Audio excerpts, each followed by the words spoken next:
Welcome to our community. Susie Thomas with you this morning. Always a treat to welcome Erin Brown Thomas, my daughter-in-law, to the program. But there's very good reason other than just nepotism. Good morning, Erin.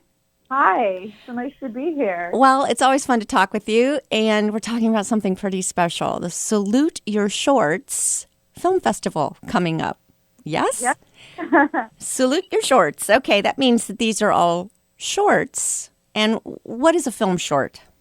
A film short is any film under 45 minutes. So they can range from as short as, 10 seconds, really. There's been shorts. And technically, some commercials even tell enough of a story to be a short film. But we focus on shorts that are between 1 and 40 minutes in our festival. Do you ever get any of those 10-second ones? We've gotten some that are as short as 30 seconds. Oh, wow. But I think the shortest film we have in our festival this year is a minute, or 52 seconds. We had a high school student submit a 52-second short that she made in quarantine that was just really adorable, and we kept that in the lineup. I love watching these, and you can watch just a whole batch of them in an evening. In the time where you can watch a movie, you can watch like 6 or 7 shorts, and it's really a fun evening. But why do people make film shorts in the first place? There's multiple reasons.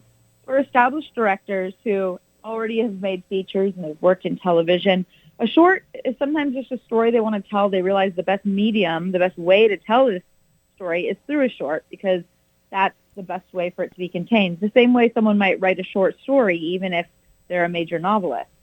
But another reason that people do shorts is they're getting their career started. They're up and coming. They don't have the resources financially to make a feature, and they want to get their feet wet, but they also want to start building an audience. Because one of the ways that you're able to have a career as a feature filmmaker or as a television director is to have people who are interested in your work, interested enough that investors and buyers and everyone wants to invest in your voice. So this is a great way for people to start working on honing their voice, and to, even if that voice is expertly honed, to get an audience, to find people that are really excited about what they have to say. For filmmakers, it's got to be fun because there are so many film festivals around that are eager to show shorts. You really get to do a lot of traveling through this, don't you? Yeah. So in a year unlike this one, well, in a normal year, a decent amount. Once or twice a month, honestly, to different festivals around the world to meet different people. I mean, I make my yearly pilgrimage every end of March, early April to Cleveland. Yay. Back home to Cleveland International Film Festival, which is such an amazing event, that's in your backyard. Yeah. I think people locally, let's talk about that one real quick, then we'll talk about yours. Locally, I think folks are surprised to find out that we've got one that's so highly regarded in the film industry. The Cleveland International Film Festival is really quite an event, isn't it? Oh, it's an amazing event. It has wonderful organizers. On the short side, you have Paul Sloop, who is a great friend of mine now and a great friend of our festivals. But he curates an amazing lineup. And their winning film gets to be Oscar qualified. So it's what you call an Oscar qualifying festival. And there's only, there's not that many of them around the world. And and Cleveland is one of the very few that qualifies in all 3 categories: their best animation, their best documentary, and their best live action film, all start becoming in contention for an Oscar. Wow, so that is amazing. Right in our backyard. Okay, yep. So Erin, you traveled to so many, and you've been, first of all, it's a big deal to have your film selected to be in a film festival, and you've gotten really a lot of encouragement in that area. You say you've been to 2 a month, so that's got to be a real pat on the back. But how many people take that experience and say, you know what, I'm going to start my own? How did that come about? I'm sure there's been others, but I think for me, I had been because I'm part of a nonprofit in Hollywood, where the mission is really to provide what artists need. My friend Melissa Smith, she started this nonprofit called Epiphany Space years ago, and it started simply as as her response to, hey, there's all kinds of places for artists to have career development, but there's not a lot of places to allow them to feel home, and there's not a lot of places to allow them to easily build community. And so she started a nonprofit co-working space because at the time she started, there really wasn't a lot of co-working to begin with. Yeah. But even now, co-working is becoming a thing where everyone's trying to build the fanciest co-working space and charging more and more, and it's becoming, again, one of those things that the haves can have and the have-nots can't. And so creating a nonprofit co-working space where people are there intentionally in order to create community. So we have, people who are new to Los Angeles, who don't have a lot of money, don't have a lot of friends yet, and are looking for community. And then we have people who maybe are more established, but have decided intentionally, like, I'm gonna stay in this space and be a part of fostering an environment that is friendly and welcoming. So even if somebody's like a freelancer, this gives them a place to go to work, and they're working alongside other people in the same industry and networking with them at the same time, yes? Exactly. It's like having, co-working and networking at your work if you would have normally just been working at home. And it's somewhere I've been working for a while. And I had we started expanding into events where we would do community events as an extension of that mission. And I had started talking about, this was years ago, how I thought a film festival would be a really great event because I had gone to festivals all over the world and kind of had my thoughts about what I liked about different ones in different cities. And while LA has some prestigious events, there wasn't any that kind of encapsulated the things that I liked about some of my favorite festivals. And that's just a personal choice, of course, but I really wish that there was a really intimate festival experience that played, some of my favorite films. Yes. Well, you've just handed me my very next question. What is it that you really liked about those other festivals that you made sure you incorporated into this one? Well, I think one of the things I noticed is that, like, when I go to other festivals and I'd be traveling, since I wouldn't be working that week, or if I was working, it was just remotely, but I wasn't expected to be at meetings or anything, I would really jump right in to the festival events and be present with the festival. Whereas when I would attend festivals in Los Angeles, I would just go to my block screening. I wouldn't go to anybody else's. I might go to one party one night, but they often just offered so many different events, and there was just so much going on that I didn't feel like I could engage. It just felt like too much. They would accept a lot of films. And I think that's partially because they knew there'd be so many local people that would have films, and they wanted to provide that. But it just felt like too much to bite off, like more than I was biting off more than I could chew. Like it was just like, okay, I'll go to my screening and then I'll kind of sit out the rest. And I'm sure there are other people that don't do that. But for me, in the busy schedule I have, it just didn't feel like there was the sense of intimacy, that sense of like film camp that I got. Yeah. So we were looking for a way to create that film camp experience by, really programming. We really focus on quality over quantity. And that's not to say that other festivals don't think of all of their films as quality. It's just we really put a limit on ours, which really forces that for us. And basically all the approach that we take with how we talk with filmmakers, every little decision we make, we're looking to make an intimate event. And that has gone down to the venue that we've chosen. Of course, this year, we're not going to be at that venue. We're going to be doing something different, which we'll get to in a bit. Right. But yeah, we were looking to do that. And so anyway, I had told my friends I wanted to do this, but our other friend, a mutual friend of that friend, had also said she had come from the music space and the live event space. And she had been saying that she'd really enjoy getting into making a film festival. She had also worked for another film festival shortly after moving to LA from Nashville.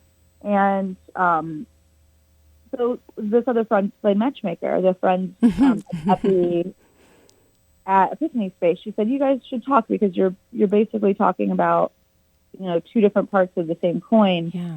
And so we got together and very quickly realized this is something we could do. I could handle curation, and she could handle the event management side of it and like the producing of the event.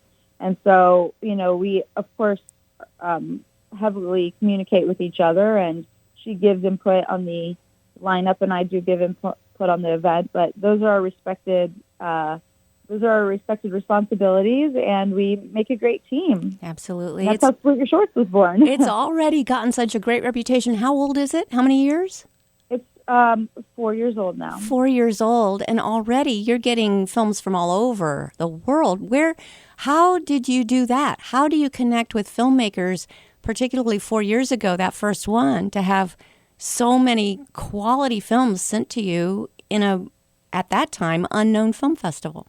Yeah, so there's a website called filmfreeway.com where festivals, list information about themselves and give you the opportunity at different price points to submit your films for consideration.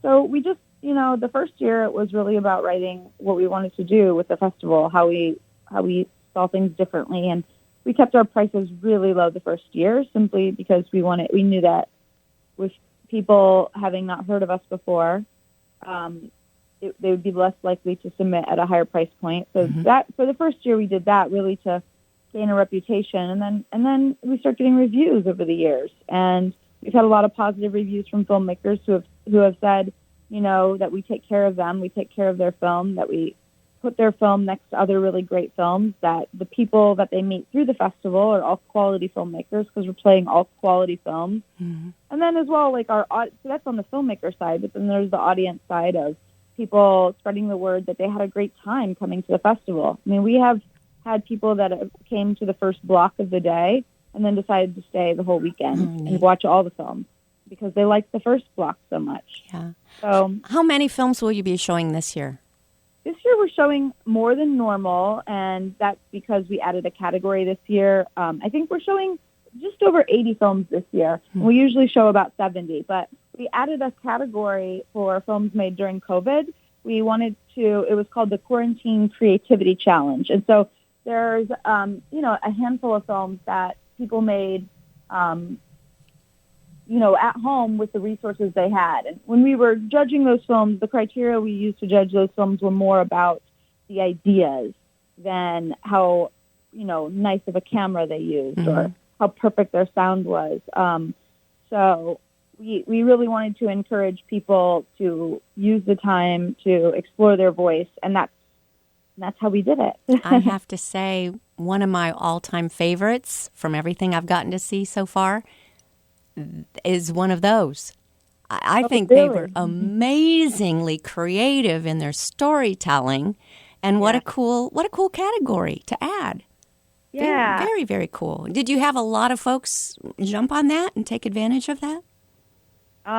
Yeah, actually, we did. That's cool.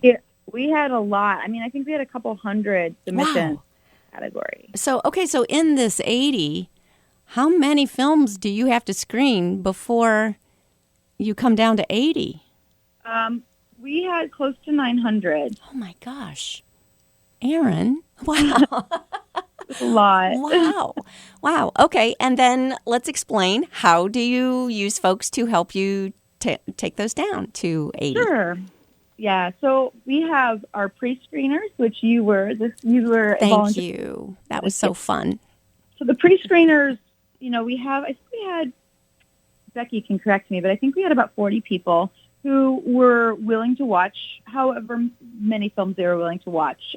We had people at different levels. So some people were, I can watch 2 hours every month. I can watch 2 hours every 2 weeks. I can watch 2 hours every 2 months. There were some people that were just every day, let me watch a couple of films. But those people, they're watching films, and we have a little sheet that you fill out right after you finish the film. And part of it is ranking things numerically, and part of it is a place where you can answer yes/no questions and then write something about what you thought about the film. So we might have questions And each festival, when they do this, they can write their own custom questions, and we definitely like to write our own custom questions because there's some things that are more important to us than others. Like for us, the things that are kind of the most important is after watching this film, would you want to share it with somebody? Yeah. Because the film can be very professional, can, be in focus, well lit, have celebrities in it, have all the makings of what you think a great short would be.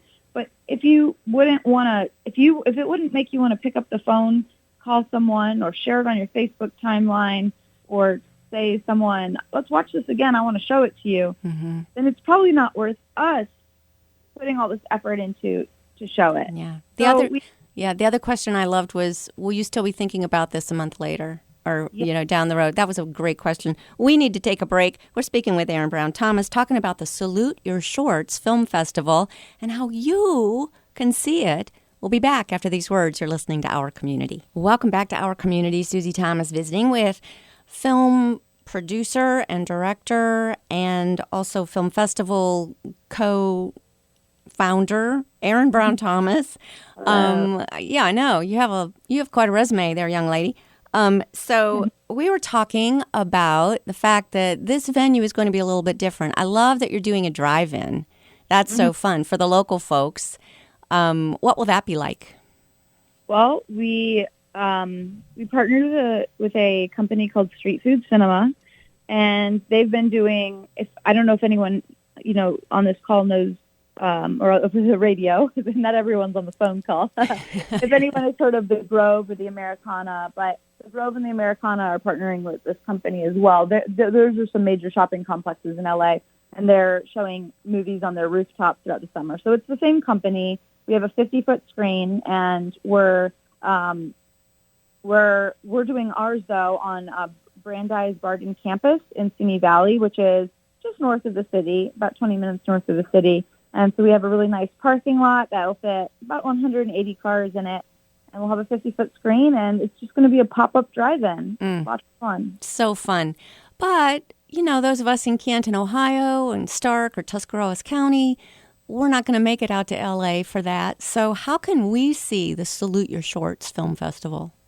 Well, the other aspect of this year is that we are going online.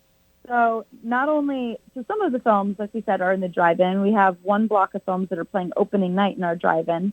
But then the following week, that's August 2nd through August 29th, these films are going to be available online through our website, which we're going to have a special website powered by Seed and Spark, which I can tell you about in a moment. But okay. You'll be able to access this through our website, through a link on our website, which is SaluteYourShortsFest.com. SaluteYourShortsFest.com. Okay. And we just go to that and we'll get all the information on how we will be able to live stream it into our own living rooms. Yeah. So what you'll do is you'll just, there'll be a link that says to go to the online festival, and it will take you to Seed and Spark's webpage for our festival in particular. And on that web page, there'll be a menu at the top. You can look at different lineups. There's a link that says how it works, and in that there's frequently asked questions. One that'll explain like where you can watch the films, how you can make them go to your TV if you want, how you redeem access codes, all of the technical how-tos. And then there's a place to buy tickets. And our tickets are incredibly affordable. You can buy a ticket to an individual block for only $10. You can buy an all-fest pass for $39, and that will give you the entire week of film. So there's 10 blocks, and you would have a week to watch as many as you want. You could watch the blocks.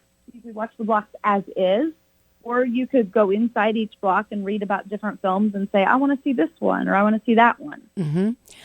I think that's important because when you attend in person, there are certain blocks that are absolutely marked as family-friendly or children's films, or definitely more family-friendly and maybe G or PG rated. Yep. If you are going to the entire festival, I think full disclosure for our audience, there will be some that are most definitely R-rated films, and you want to know that up front. So will there be a way to know about what a film is rated before you're watching it? Absolutely. So I won't use the term rated simply because I'm not the Motion Picture Academy and I don't get to make those determinations. However, we did one block in particular we curated called the Family Conversations block. And that block is intended for families to have conversations around film.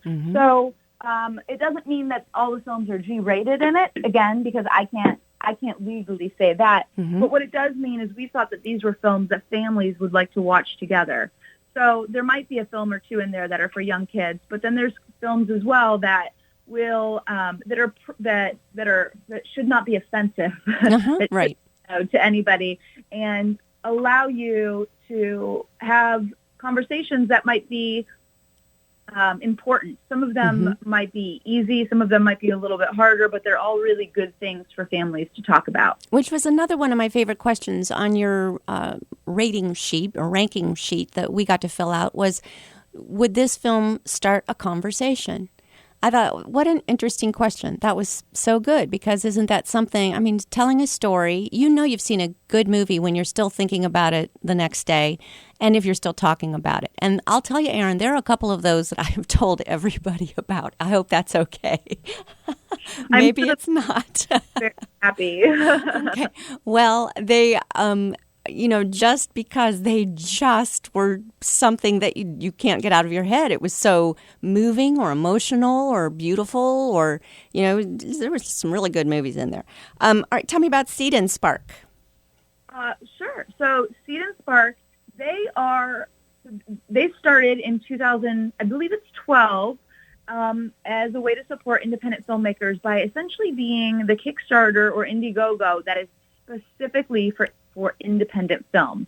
So while Kickstarter and Indiegogo allow you to raise money for anything, Seed and Spark does it just for independent film, but they take things a step further because they're interested in not only being there before a film's made, they're interested in continuing on after. And so they also offer a distribution channel for films. So what I would encourage people is, if they enjoy, after they watch films in our festival, which you'll create a very easy free account in order to watch the films in our festival, you could start looking in their library, because you can get films through their library as well. And I have to double check if it's like I know that you can have a subscription to them just the same way you can have with Netflix or Hulu, and just have access to their library. You might also be able to just get one title at a time. I'm not 100% sure, and I would need to look. But they have a lot of really wonderful films that come off of the festival circuit. And if you are someone who, doesn't want your filming experience to be limited to the blockbusters that Hollywood is making, and you want to support independent voices that are coming up. And I want to underscore that just because a voice is independent does not mean it's any less good than an mainstream voice. In my, truly, especially as my taste has evolved over the years, I really love independent film. I think it holds a little bit less to a formula. It can be a little more surprising, and it opens me up to other cultures, other people. And, at this point, isn't that what we need in the world? Stories that increase empathy and help us to see other people's point of views. And also, they can be more from the heart, it seems. It's more heart to heart, because these are projects, there are labors of love, and sometimes even really huge blockbuster-type stars just find an independent film that they think, oh, I like that story, I want to help tell it. And so, they are absolutely as good, if not often better. Some of my favorite movies have been independent films. It's a great way to kind of have directors on your radar before they reach really critical success, too. Yes, that's right. Do you show any of your own or Jake's during your own film festival?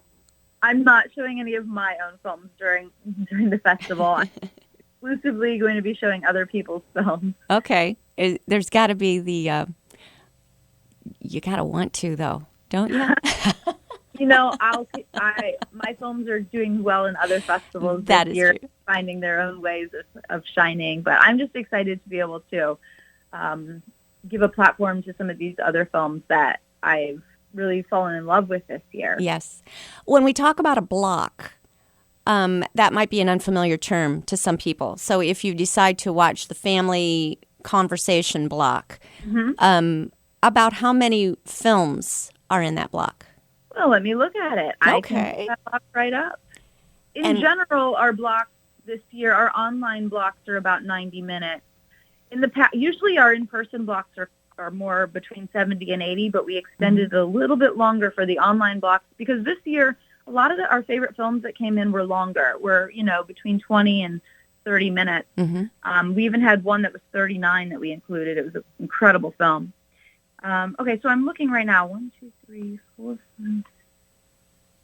Well, this is good. They're going to get a lot for their money. There's 9 short films in the Family Conversations block. And you pay per block. You don't pay per person? Or do you pay per... Yeah, you buy tickets per person for that block. Yep, you per Perfect. email it. So, hey, if you're watching as a family in one room, you're getting a ticket for everybody at once. Is that right? Oh, my goodness. Okay, that is a value. It is. Normally our tickets are $12 to come into the theater. And so you would, as a family, if there's 4 of you, be paying $48 to see one block of films. And now for $39, you can watch the whole festival. Oh, my goodness. That's just amazing. Okay. When we're talking about film shorts, let's go back to something that you kind of touched on a little bit at the in the beginning of our conversation, that sometimes less is more, that sometimes you can tell a story better in 11 minutes than you could in 2.5 hours. It's true. Yeah, I mean, I think it depends on what story you're trying to tell and some stories just work better as shorts. A lot of times, and then some shorts turn into features, but some shorts you don't turn into features because you realize the time I needed to say what I wanted to say was 11 minutes. Mm-hmm.